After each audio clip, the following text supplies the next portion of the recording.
Good afternoon, everyone. Welcome to our town hall that's especially for students, whether you're new or returning, and parents. It's great to have you, and we're very excited about the fall. We sure hope you've been enjoying the summer, and it's really hard to believe that our fall semester is just a few weeks away.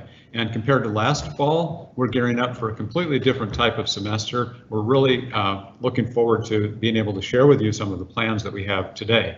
We've missed the energy that you bring to our campus, and we know that the interaction between you and our employees is what really makes our campus special. So it's the faculty, the staff, and you that really are important ingredients in the great recipe we call UW-Milwaukee. Go Panthers!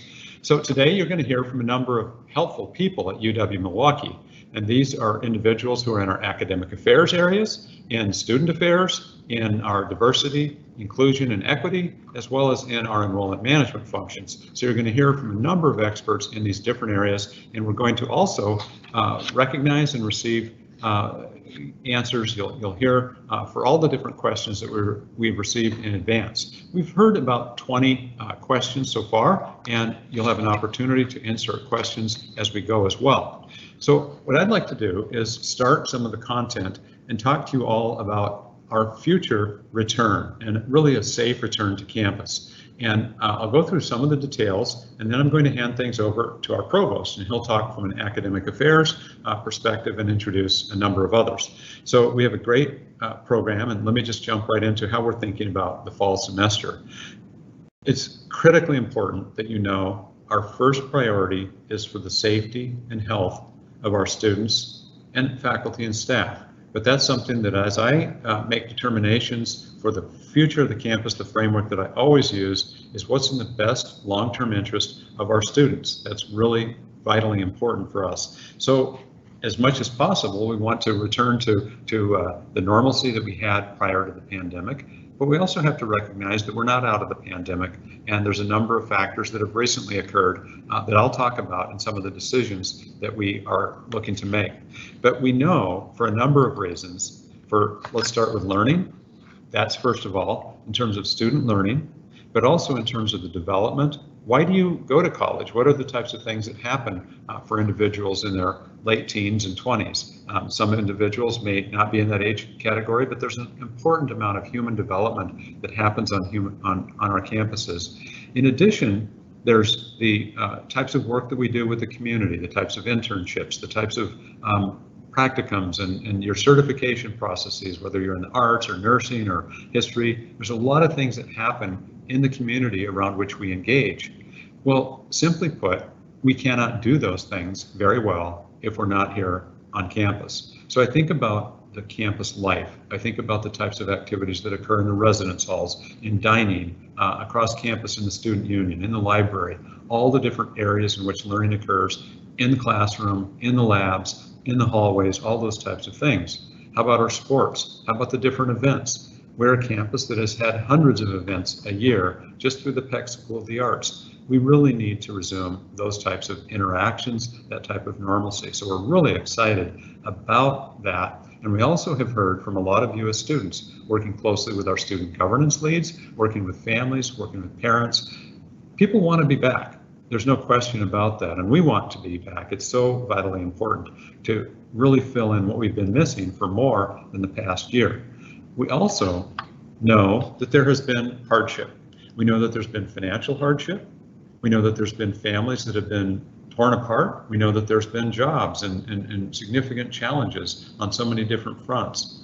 But our campus has a culture and a history of care. In fact, the Chronicle of Higher Education last week featured an article just on how we've upped our game in terms of coordinated care and really talking about trauma-informed types of practices. So no matter what your situation is, we've got a lot of resources, a lot of people who are here to help, and we want to make sure we underscore that. You're going to hear later today from our Chief Diversity, Inclusion, Equity Officer, and she's going to talk about some of the things that happen in terms of our multicultural centers. And you'll hear from one of our multicultural center directors. And it's really important to know you've got that kind of support, the Dean of Students, many areas in academic and student affairs, as well as the diversity, equity, and inclusion. So as we think about safety, some of the specific things that are in play. We, as you can appreciate, have been tracking very carefully our most recent state, local, and the University of Wisconsin system orders and policies. We're making informed decisions for the health and safety of our communities. You may know we have done a lot around testing and a lot around vaccinations on our campuses over the last year. We're easing into normalcy as more people come back to our campuses. This summer has been wonderful, and you'll see today most everybody is back on campus, and we'll continue that throughout the year. As this month progresses, we're going to see even more of our student athletes, student workers, advisors, and other people really come in and join and create that energy. But safety is paramount, as we see in particular the Delta variant spread and CDC guidance change, and it's almost on a daily basis. Look at what's happened in the last week or so. We also know that each student is unique. You have different circumstances, and we know that rejoining campus life is exciting and welcome and just amazingly positive for some, but it's also anxiety producing for others. So we understand and we acknowledge the emotional complexities and really want to provide information today. And we're here to help answer any questions and guide progress as we go through. So my final conversation, just for a couple of quick minutes, is around masking, vaccination, and testing. What we're doing, what we have planned to do, and where we're going. I did have last week the opportunity to make sure that we had announced that we will be requiring all of our faculty, staff, and students and visitors, regardless of your vaccination status, to wear face coverings while indoors at all of our campuses. And we have Milwaukee, Washington County, and Waukesha campuses. Our students' health and the health, frankly, of our campuses and larger communities are too important for us to have and risk needless outbreaks. We know there's great power in wearing masks. It's the leading action that we can take on our campuses. There's a lot of evidence that in light of the new variants, even vaccinated, infected individuals carry the same burden on the virus, making it necessary for really everyone to mask up because of this. We also know that wearing a mask is the single most effective measure in reducing the spread of COVID-19. And distance does not predict the spread of COVID-19 when students, staff, and teachers are masked. But masking, importantly, not only may protect you from infection, but also other respiratory viruses, so the flu and severe illnesses. Notice how many fewer of you had colds and flu throughout the last year to year and a half. This is really because of that reduction of spread and the widespread use of masks in most all our indoor situations. So bottom line is masks save lives. And that's a really important point. Putting that face mask on not only protects you, but really those around you to enhance our safety and health. So we're highly encouraging vaccinations, and unfortunately, we're not able as a state agency, and it's not a UW-Milwaukee decision. If it were, I would go a different direction, but it's not a campus decision. We're part of a larger system, so we cannot require the vaccine. But we are requiring, as you know, testing for those who are not vaccinated on a weekly basis. We will do this for anybody who's not 100% online or remote. We know, and if you're fully vaccinated, you can be exempted with proof of vaccine that is via an online form where you can update a copy of your vaccination card or your immunization records. So there's a mechanism, there's a system in place for us to be able to monitor and ensure that individuals who are not vaccinated are tested weekly. We really want to drive accountability to make sure that we have a good, safe, secure campus. So overall, we're prepared, and I want you to know, in the last year, we have conducted almost 62,000 antigen and PCR tests at our 3 campuses. That's substantial. We know across the UW system, we've delivered over 50% of the tests. Safety is our front line. We have delivered over 16,000 vaccinations since last spring. Again, think about what we're doing for our campus and larger communities. We know that at the big, high-level vaccinations, they're the key to ending this pandemic and returning to normalcy. We highly encourage students who have not yet been fully vaccinated to do so before the school year starts to help protect yourself and your loved ones. And I know that Dr. Bonner later in this discussion, as well as Kelly Haig, our Chief Student Affairs Officer, she will be talking as well about some of the activities that we have underway. So thank you for that engagement on this. And I now turn it over to Provost Johannes Britz for his report around academics, class format, and financial aid. Johannes, please. Thank you very much, Chancellor Mone, and thank you for your encouraging words also about our own health and safety here on campus. And good afternoon, everybody, as parents and new students to UWM. I just have 5 short points that I would like to relate to you. The first, of course, is, welcome to everybody to our campus. And I know a lot of considerations did go into the decision, but you made a good choice to come to UWM. I would like to say you made the best choice. And secondly, you made the right choice, because education is the best investment, I personally think, in a person's life. Secondly, I wish you students to our campus that the years at UWM will be the best years of your life. So when you look back one day, you can say, wow, I really had a good time, special time here at UWM. My third comment to our new incoming students is, I wish that you will successfully graduate, complete your studies, and if you don't and you transfer somewhere else, it's fine, but still know that we give you a solid, good foundation to complete your studies successfully, and that you then will find your dream job and a life after UWM. My third comment is, I wish you not only success in your studies here at UWM, but also my hope and I wish as an educator for you is that you will grow and also develop as a person, that you will make new friends here on campus, and that you will discover and maximize the opportunities that we offer at UWM and in the city here in Milwaukee. And my last comment is just, sometimes things don't go that well. We're all human. Sometimes we're challenged. Sometimes we feel depressed. All I can ask you is reach out to your instructor, to your professor, to your advisor, to a friend, to a family. Reach out. Don't let it go. And particularly during this time of COVID, it is very challenging for all of us. We're well organized, we're well equipped, we are a student-centric campus.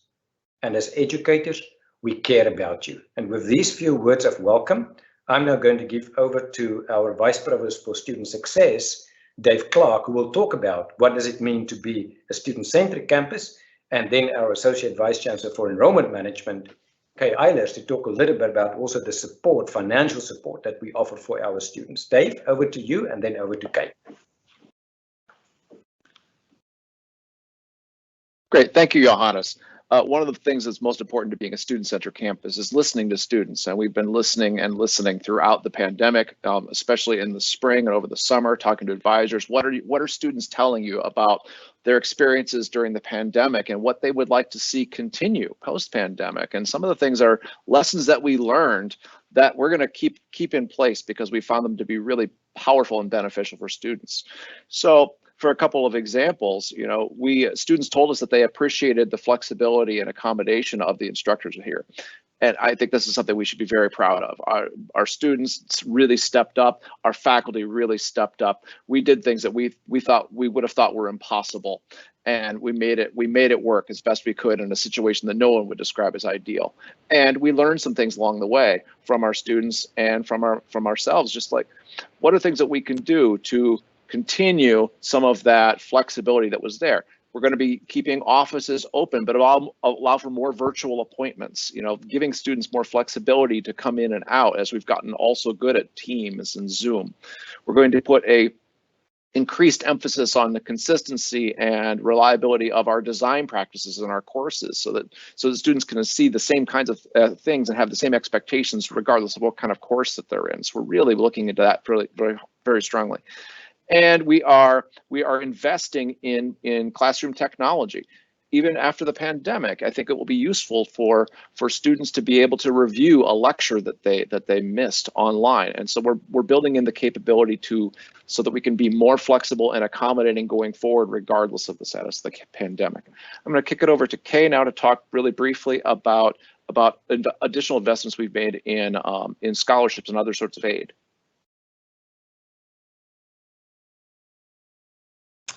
Thanks, Dave.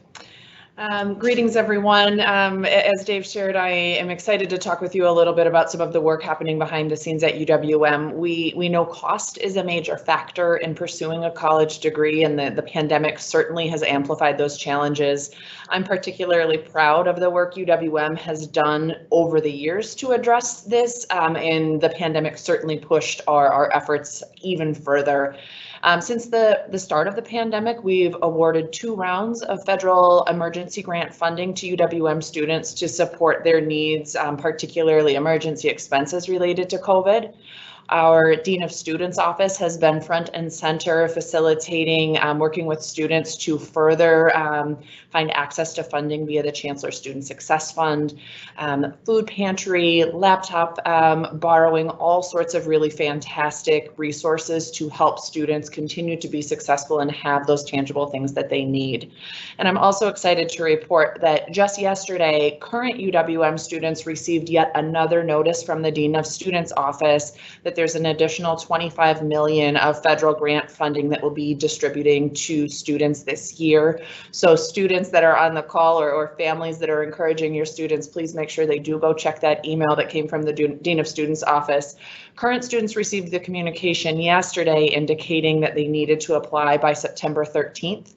Incoming students, don't worry, we didn't forget about you. You will also be receiving the exact same communication within the coming days with how you can apply by that September 13th deadline. So if there is a need, we do encourage you to dig in and apply because we want to get these funds in your hands to make sure that you're able to have the resources you need to be successful. So that is a very quick overview. I'm going to send things back over to Chancellor Mone to continue us on. Wow, well, this is really helpful. I love the support. I love the specific resources that you're talking about, Kay, Dave, and Johannes. This is super. And now we'll transition to our diversity, equity, and inclusion area, and will be led by Interim Chief Diversity, Equity, and Inclusion Officer Chia Vang. She is a professor in history, and she'll be joined by Alberto Maldonado, who's the director of our Roberto Hernandez Center. We are the most diverse four-year academic institution in the state of Wisconsin. That does not happen, and we don't have student success without intentional efforts. And you're going to hear some of those from Chia and Alberto. Chia, please take it away. Good afternoon, everyone. I would like to just echo the welcome from Chancellor Mone and Provost Briggs. I want to say that we've all gone through a lot this last year. One thing that is certain, at least from my perspective, is that we will continue to face challenges because many of the issues that we face require time to make lasting change. So I know that as parents and students, you may be wondering, what will the environment be like when students are back on campus? I'm so excited to share with you some of the efforts that our diversity, equity, and inclusion team has put together. We will be spearheading a number of different efforts that will help to build a welcoming community for all. We've developed a new framework to guide our efforts around 4 areas: student success, diverse talent, climate and culture, and community impact. We have a 1-year action plan that outlines concrete activities that we will do, where we are at right now, as well as goals and aspirational, as well as concrete goals that we want to accomplish as a campus. So I'm excited to share with you that we will be assessing and aligning our diversity efforts, making sure that we invest in opportunities to recruit and retain diverse students, staff, and faculty, and then also really make sure that we are providing professional development for our campus, and then celebrating the diversity, equity, inclusion progress that we are making as a campus. You may have heard that last year we developed our anti-bias, anti-racist training for all UW employees. Everyone completed this last semester. This semester, or this fall, we will be offering ongoing opportunities for students, staff, and faculty to come together, really to come together and discuss ways that we can ensure that our campus is a space where everyone feels that they belong. So I'm excited to and look forward to seeing many of you at these different events. I'm going to now turn it over to my colleague, Alberto Maldonado, Director of the Roberto Hernandez Center, and he's going to share with you all these exciting things that our multicultural centers are preparing to support students. Alberto? Thank you, Dr. Vang, and for the kind introduction, and honestly for the opportunity to share a few of the student support activities that will be offered this fall for by our multicultural centers. We're so excited to welcome all students back to our campus. The team of multicultural student success coordinators are preparing a wide range of group activities geared to helping students to build community and a sense of belonging.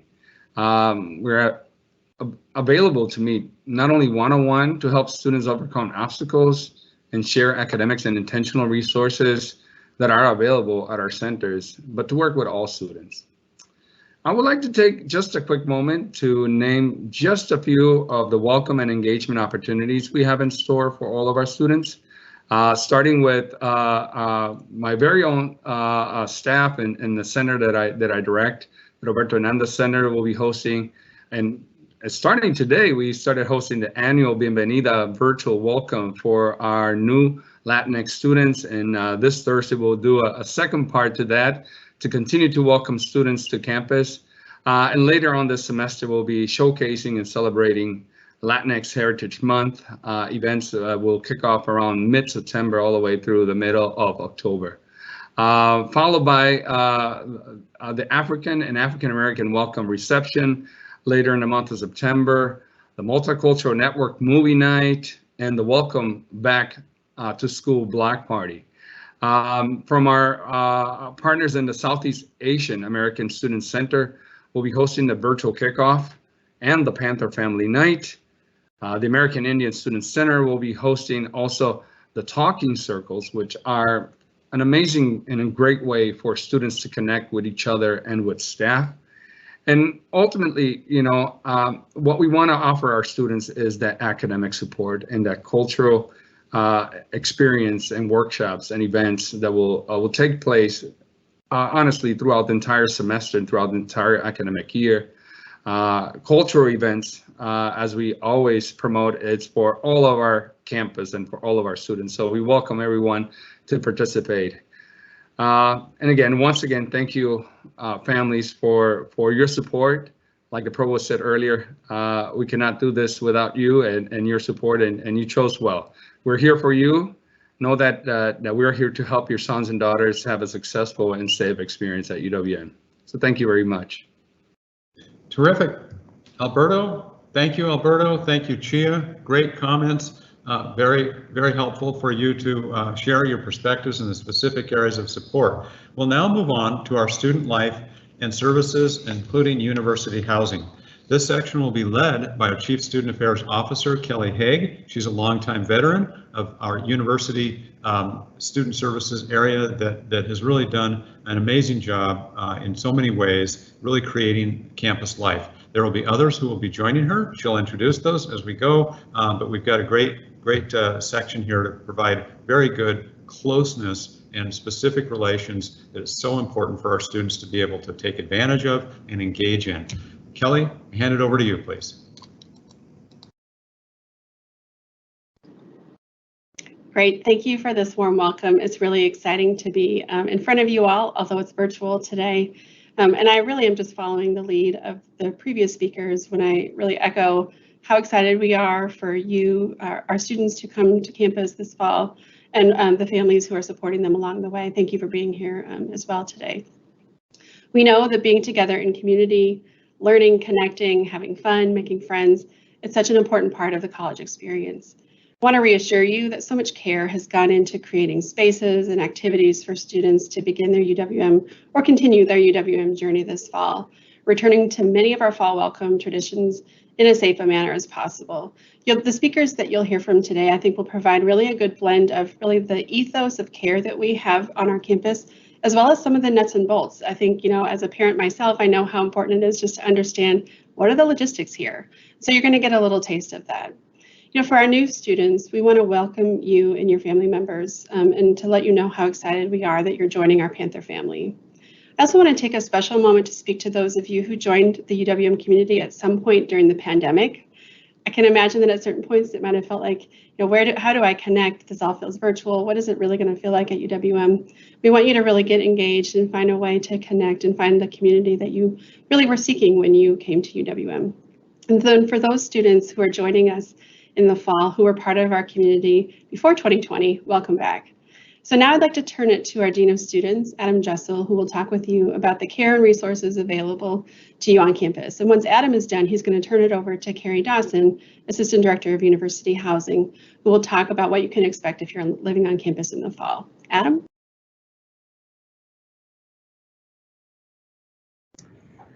Good afternoon and hello from campus. We are so excited to have you all in the fall, and welcome back.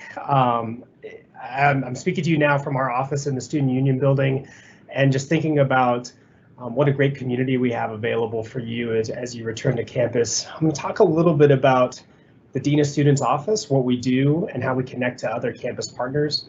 But what we tell students, and you may have heard this from your students, I may have heard it from me in new student orientation, but the Dean of Students office is a place to go when you don't know where to go.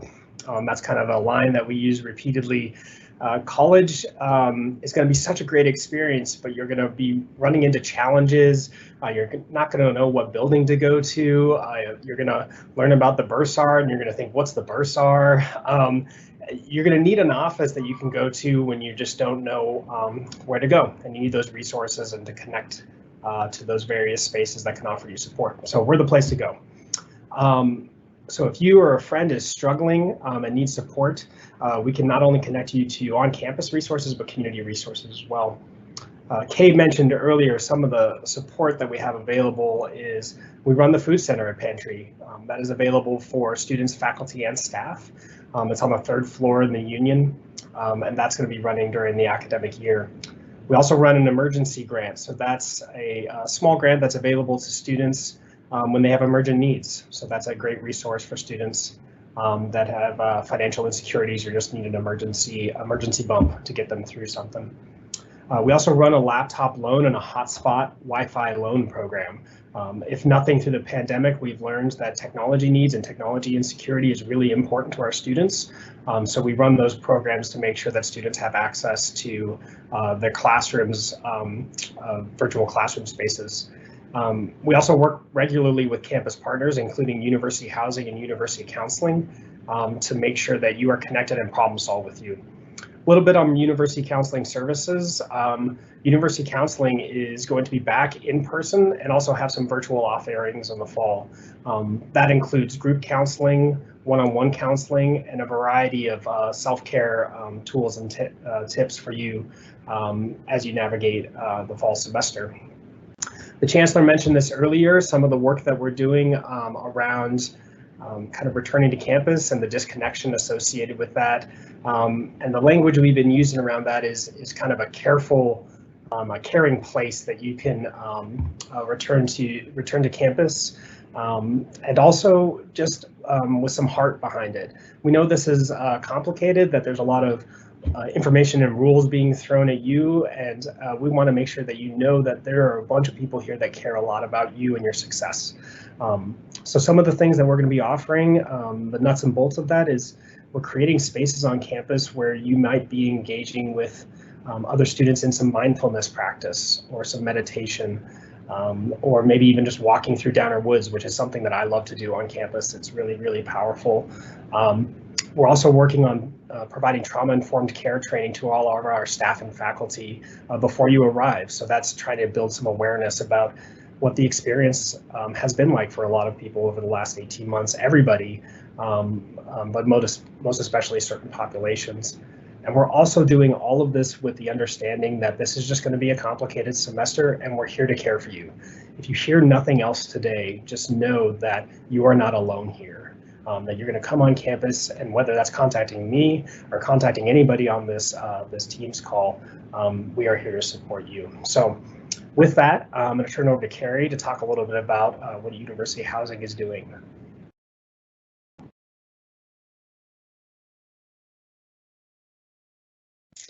Good afternoon, everyone. I just want to say and echo what everyone in this group has said already is that University Housing is extremely excited to welcome roughly 3,100 students back to our residence halls this fall and really have that traditional collegiate experience where our communities feel full and you have the opportunity to network and build new friendships if you're a new Panther or a returning Panther to our campus.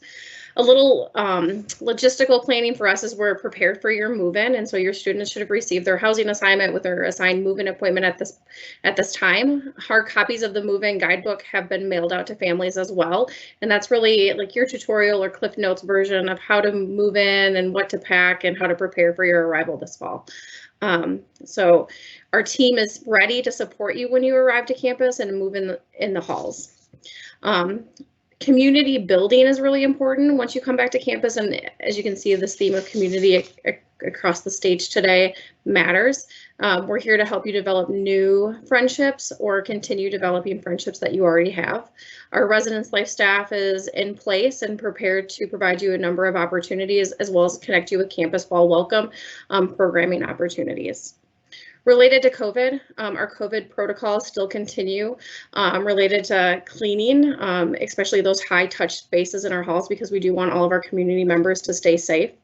We are prepared and have spaces designated for isolation and quarantine. And so if there's an individual that does become symptomatic, a close contact, or does test positive, we do have spaces available on campus so students can still stay connected, both by our university housing staff team and all of our colleagues across campus to support you during that period of time, because we want you to be successful not only personally, but also academically. Lastly, we want you to feel safe when you're with us, and so our staff is trained to support you as a whole student and connect you with either staff within our department or other support systems across campus. Again, we're really excited, and I'm going to pass it back over to Kelly now.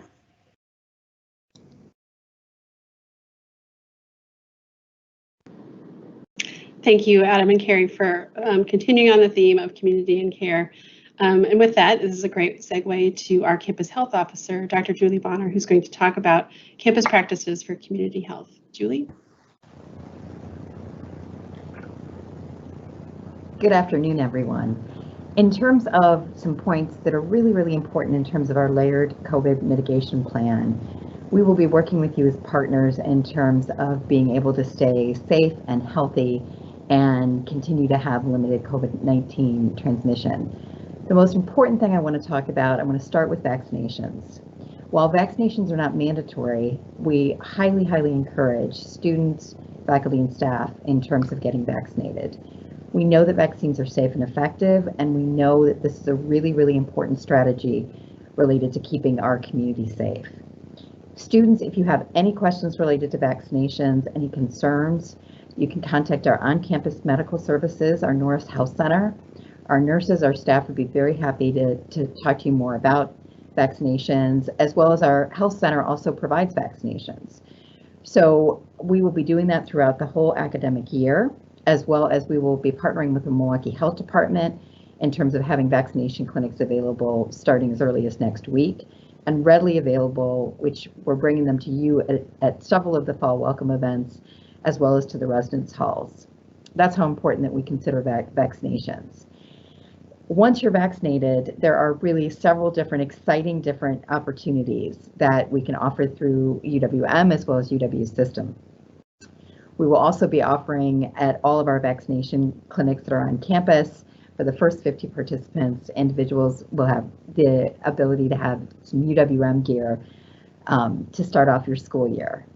Some of the things that we're doing once you're vaccinated, we ask that you share with us your vaccination information. That's important for a multitude of reasons. One is that gets you entered into our really exciting opportunities on campus in terms of having access to our raffle related to being able to get a computer or brewer's tickets. There's a wide variety of things that we're offering. And once our campus reaches a vaccination rate of 70%, which I am confident that we will in terms of our student vaccination rates, then also students will be able to access and be part of the raffle related to the 70 for 70 campaign, which is access to $7,000 scholarships as well. So there are many different things that I think are motivating, and what should really be motivating is the importance of being vaccinated and how that helps protect us in the community. The second thing I want to touch base about and reinforce is mask wearing. We have a universal mask wearing indoor policy on campus, and that is really important for all the reasons that were mentioned by Chancellor Mone in terms of the importance of everyone being a part of our solution related to moving forward and being able to stay together over the course of the next year. We know that Milwaukee Health Department, state, and federal officials support universal mask wearing, particularly in areas of substantial and high transmission, which unfortunately is what most of Southeast Wisconsin are in currently. A question has come up related to how we change and adapt our policies, and we do that based on looking at local conditions, looking at the information that we have on campus in terms of positivity rates, in terms of cases, as well as consulting with local public health officials. The third thing I want to talk about is our mandatory testing program, which has been very successful over the course of the past year. And it's really important in terms of recognizing in asymptomatic individuals if they're a case, because we have a whole case management process, and we partner with our health departments in terms of contact tracing. So as Chancellor Mone mentioned, that is a weekly testing that's required if an individual is not vaccinated. We do have a process. Several questions came in about compliance related to testing, and we do have a system where individuals inform us of their vaccination status, and we encourage you to go ahead and do that now. And that is monitored, and in terms of our Dean of Students Office, our Human Resources, and University Housing are all team members in terms of partnering on compliance related to our testing exemption. In addition to those three items, I want to remind everybody of how important it is to monitor symptoms and not to come to campus when someone is ill. We've worked very hard, and people have talked about the flexibility that we have and how important it is to support you. We also ask that you report to us if you are positive with COVID-19 through our Dean of Students. Again, that helps us in terms of working with the community, and of course, continuing all the healthy behaviors that individuals have developed over the course of the past year.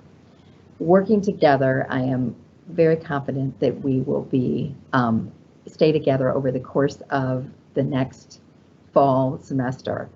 We very much are looking forward to having you back on campus and working with you in terms of this transition. I'll turn it back over to you, Chancellor Mone. Dr. Bonner, thank you. I appreciate that, and Kelly's comments leading into this about the importance of what we're doing around safety. As I said in my opening comments, that's really our opening premise. It's about safety and health. We continue to focus on student health and all the different support and care that you and your colleagues have described. So thank you, Kelly. Thank you, Adam. Thank you, Carrie and Julie, for that, and really all our presenters. We're now going to move into a section around our questions and answers. And many of your questions that you've asked ahead of time were built in to our responses, and we'll see what additional questions you might have. I would like to stress or identify that we have a link you can use, and I'll tell you what the email would be to send your questions to. It would be UWM-townhall2, so this is all one word, UWM-townhall2@uwm.edu. So one more time, UWM-townhall2, it's all one word, at uwm.edu, and it's the number 2. Okay, so it's UWM-townhall2@uwm.edu. At this point, we don't have any questions in the queue, so I'd like to emphasize one aspect, because I know at the beginning there was a little bit of a hiccup with some people not being able to get on. I do want to stress what I said before about the importance of how safe and protective we want to be on our campus, and this is the plan that we have for going forward. We also know, as Dr. Bonner described, that there are things that are outside of our control, and we don't know what the pandemic will do. We have been on a trend line for the last several months as the rest of society has been watching and monitoring across the country, where the numbers have really been coming down, and we built our plans around that. Unfortunately, in the last couple of weeks, the trends have gone a little different, which is why we invoked the masking requirement, the testing requirement, we're putting in place a remarkable education campaign around vaccinations, as well as significant incentives for those types of vaccinations. So that's the thinking right now, and I do know that there's an awful lot of support and a lot of resources available for you as students, and for those of you from our students' families across all 3 of our campuses. And all of our campuses work together very well in terms of how students get great educations at all of the different locations, wonderful programs. And if you haven't picked up on this sense of positivity and excitement, I have to tell you, it's really there. And we're just so excited after not being able to interact in the ways that we normally do since March of 2020. Here we are, we're back for fall of 2021. So it looks like we've got a question, and it comes in for Carrie Dawson in housing and from a parent. Have all our student assignments gone out at this point, Carrie? Thank you, Chancellor Mone. At this time, majority of university housing assignments have been released to students. They're viewable on the student's My Housing account. If your student has not yet been assigned, it's most likely that they have not paid their contract deposit. And so that is a requirement to receive a housing assignment. Or if they submitted their housing contract within the last 3 business days, they would not have received it. We are releasing another round of assignments this Friday, in which the students will be emailed to their UWM email account to trigger checking their My Housing portal for that assignment information. Thanks, Carrie. So the next question is for Kelly or Julie. When do you upload, or I'm sorry, where do you upload your vaccination card?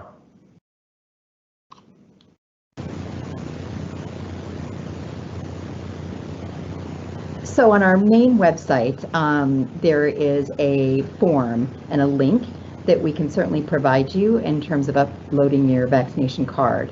Another option is uploading your vaccination and immunization registry as well. And so you can find that on our main website on one of our main coronavirus pages.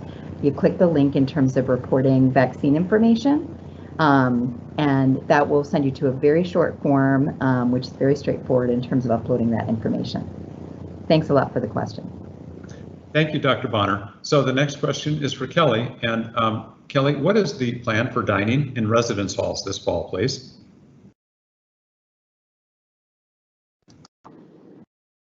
Sure. So in much the same way that housing will be much more back to normal with some precautions in place, that's how dining will be, both in the residence halls as well as within the other vending areas. So of course, our health department and our dining services folks work very closely together to ensure that we have all the appropriate mitigation steps in place. And then of course, for the students who live on campus here on the main campus, our dining services folks will still continue to provide meal delivery to those students who are in isolation and quarantine. So in summary, kind of back to normal, precautions in place with additional support for students in isolation and quarantine. Terrific, Kelly. Thank you. Next question is in housing. Carrie, what air coolers and conditioners are accepted at Sandberg Hall? Are window coverings provided? And what's the dry erase board for? So within university housing, we do have some of our facilities that are air conditioned, and so that would be Cambridge Commons, Sandberg East Tower, and Riverview residence halls. If there was a need for a student to have an air conditioner due to a medical accommodation or a documented disability, they should apply for that accommodation online, which is uwm.edu/arc/apply. But typically that's not an item that's permitted in the residence halls for the non-air conditioned spaces. Related to window coverings, blinds are provided within all of our communities, but if a student wanted to have a tension rod with their own decorative curtain, they can definitely bring that. And then lastly, for dry erase boards, that's really a great low-tech option for students to communicate and message back and forth to each other, or within the suite environment for the suite mates to have mutual expectations or their cleaning schedule, just a communication tool. We need low tech as well as high tech. Great to supplement that. Carrie, just another quick question for you. Is there a place where parents and students can find layouts with the measurements of the dorm rooms? Definitely. On the University Housing website, under the community section, there's actually new virtual tours that are posted.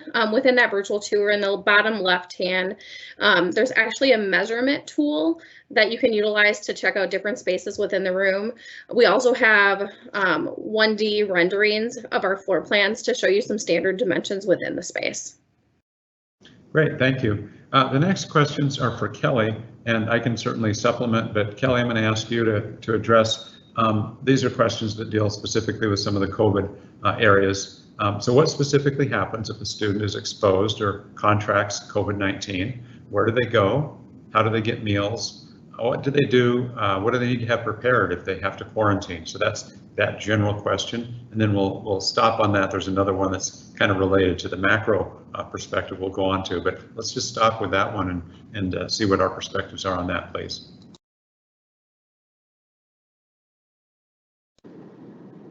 Sure. This is a really great question because this gets down to the nuts and bolts and what a person can expect. So if a student has positive for COVID, typically they would either find that out through the antigen testing. If they're asymptomatic, they would do that in the union. If they have symptoms of COVID and they get the test results through Norris, it's a little bit different testing process. But in either case, a member of the UWM team will reach out to the student to notify them. Well, they will receive the notice in many cases via email, but short on the right after the heels of that.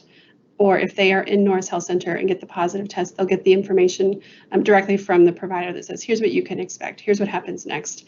And so the students do get outreach from a member of our team to say, here's, how are you doing? How are you feeling? Here's how you can follow up with your healthcare provider if your situation worsens. And then for those students who live in the residence halls, there is a specific type of outreach that occurs because we want to make sure that the students know each of the steps that they need to take to pack up their belongings, how to request meals, and so on. And so I just want to reinforce that there's that specific kind of human touch, human outreach that goes to a student, because we know that we can, while I know that we do have information on our website that says to students, here's how you could kind of prepare like a to-go bag so that you are ready to go. We know that when it comes down to it, you're just going to want to talk to somebody about what to expect, and we've got that in place.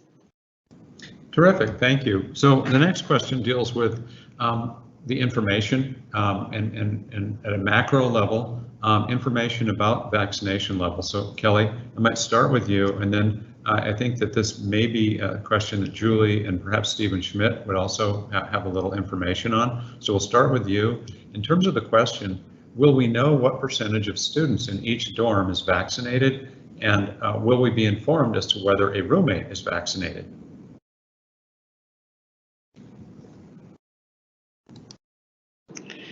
So we are not able to share individuals' vaccination information with another person, and so we are collecting the information about vaccines so that we have an overall sense about the vaccination rate on our campus, and it does allow us to kind of modify isolation and quarantine expectations accordingly.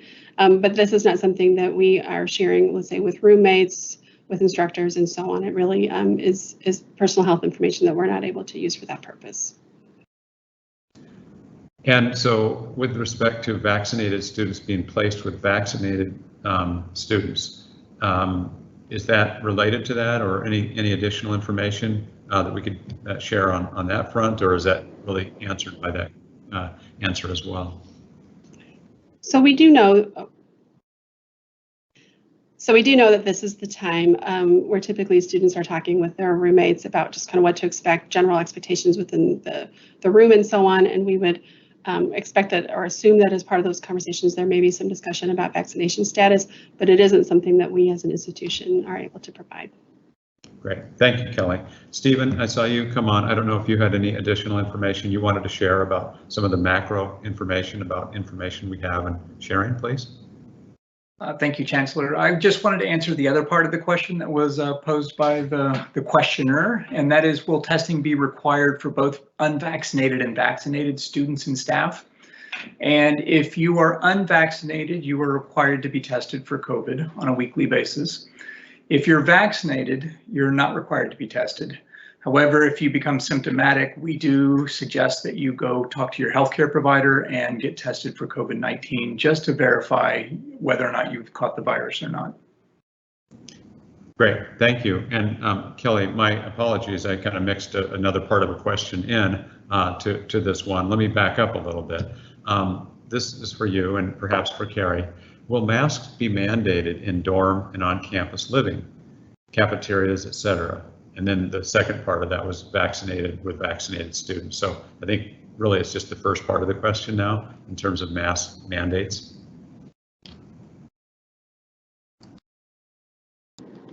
Sure, this is a great question. So if a person is in an individual space, so for example, I'm in my office right now and I'm able to close the door, I don't need to have a mask on. But if I was to leave my office, then I would need to have my mask on. Similarly, for students who live on campus in the residence halls, if they're out and about in the hall, they'll need to have their mask on.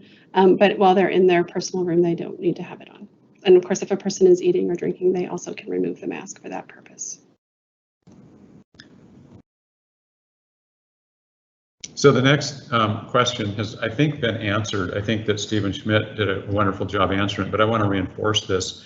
It's a question for me and Julie, and it reads, since there's been an increase in breakthrough COVID-19 cases among the vaccinated, will testing be required for both unvaccinated and vaccinated students and staff? And the answer is, at this point, it is just for those that are unvaccinated. So just to be clear, it's been said before, but I'll just repeat this. At this point, we are asking all on campus, all indoors, whether you're vaccinated or not, to wear your mask. The exception to that would be if you're in your dorm room alone, or if your roommate, if you've talked this through, you're both unvaccinated, that's different. But I want to clarify that at this point, the testing is only for those who are unvaccinated. We may change this in the future, but that's the premise right now. So that's where we are. Moving on, next question. I'm gonna have to back up here.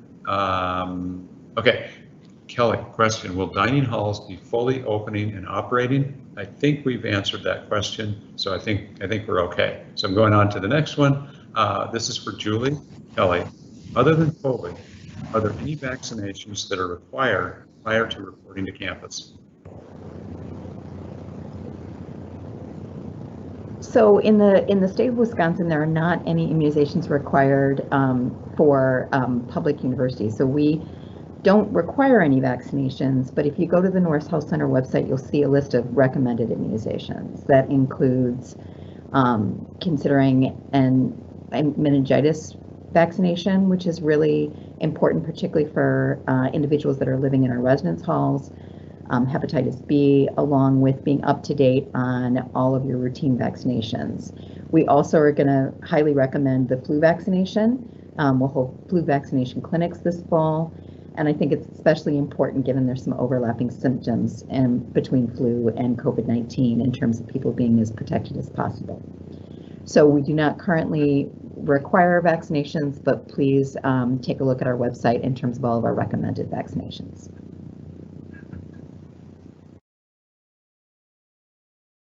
Thank you, Julie.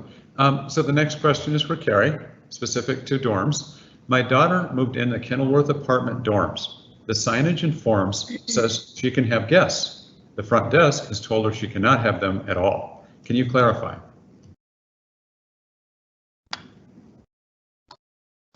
Thank you. Currently, we are still operating under a no guest policy through the summer months, and that follows the previous academic year. Leading into the upcoming academic year, we do anticipate, just as the contracts had stated, that we will reinforce our guest policy and allow guests back into our communities. They will have to be pre-registered. And so I will definitely follow up with our staff on the signage that may be misleading at the present time. Know that we are definitely keeping track of current health trends within both the city of Milwaukee and Milwaukee County and reevaluating our guest policy if there is continuing spikes. And so if that is a change to our policy for the fall semester and that contract for Kenilworth officially starts September 1, we'll definitely update our FAQs on the housing website.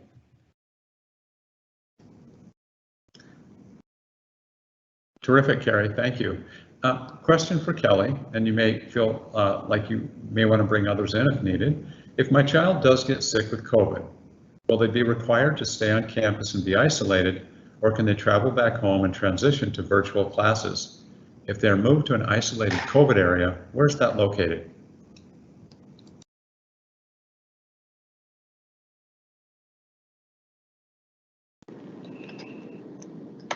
So I think this will definitely be a team approach in this answer. So students, we do encourage students who live on campus, if they contract COVID, for them to remain on campus, just to prevent spread. That's really just best practice from a public health standpoint.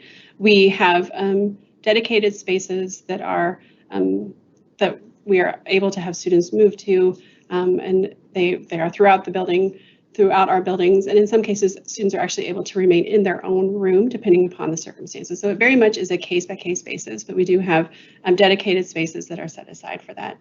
And again, I think the question about transitioning to virtual classes, I'm going to turn it over to Adam here, because I think this is a nice way to talk about flexibility that instructors provide and care that we provide as a campus. It's a great question, and what I'll say is our faculty have, throughout the last couple of years and the pandemic, really been flexible with students in these circumstances, understanding that it's complex and everybody has individual needs. So we would first encourage the students, if they're able, to reach out to their instructor and work on alternative planning while they are isolating. But also, if they reach a roadblock, and I said this during my comments, they can always reach out to us and we can help advocate for anything that they need during that time. So again, we realize there's all kinds of individual needs for students in these circumstances, so they can always reach out to us if they need that support.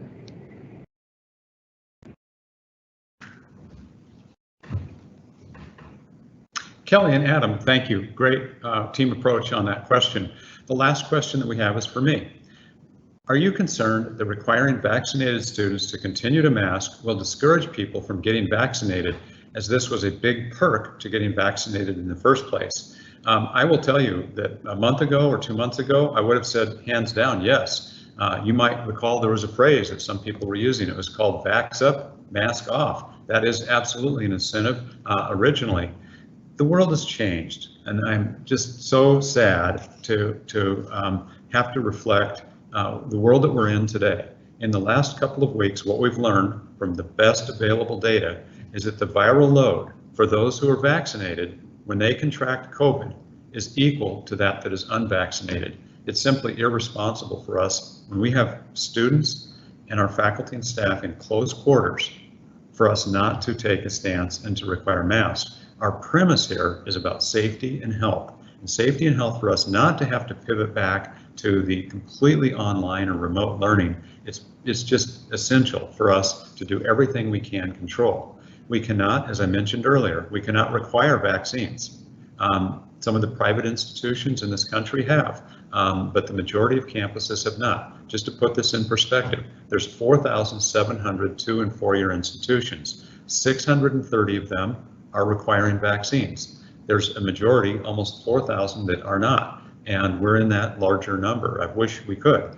But given that, we can control the masking indoors, and we think that's just prudent. We think it's the wisest, safest course. So I think that, yes, that does take away some of the earlier incentive, but we're not in that world today. And that's the unfortunate aspect. You all know it's more than just anecdotes in terms of the breakthrough cases that we have today. That's what is on everybody's mind, and certainly the reality that we're facing. So with that, we're coming right up on 5 o'clock, and I really appreciate everybody's engagement. I appreciate everybody who has presented today, but also our students and the faculty, staff who are supporting them, as well as all of you from the families, parents, grandparents, friends, and others who are on the town hall today.